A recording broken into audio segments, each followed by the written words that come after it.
Declining enrollment, the end of pandemic relief grants, and state budget uncertainty have combined to put hundreds of California school districts in precarious financial straits. Because California funds its schools based on attendance, fewer students equals less money.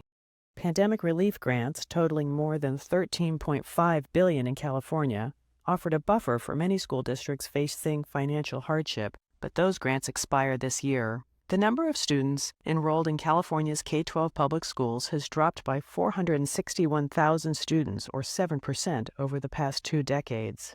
Enrollment is expected to drop even further over the next 10 years, according to the State Department of Finance, to just over 5 million students, a decline of nearly 20% since the peak in the early 2000s. Closing under-enrolled, half-empty schools is an obvious way for school districts to save money. But it's often low-income and Black communities that are the most affected by school closures, research shows. That's partly because those neighborhoods have seen some of the greatest declines in enrollment, but some see it as part of a long history of disinvestment in Black students' education. California Teachers Association also opposes school closures in nearly all cases. David Goldberg, president of the California Teachers Association, says that closing schools is the last thing we should be doing.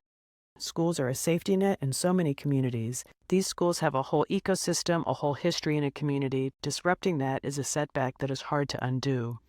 The school closures have allowed districts to invest in new merged schools, modernizing campuses and adding resources. Meanwhile, the state education budget may dip in the coming years due to a shaky economy. Governor Gavin Newsom largely protected schools from budget cuts this year, but there's no guarantee that will continue next year. With CalMatters, I'm Carolyn Jones.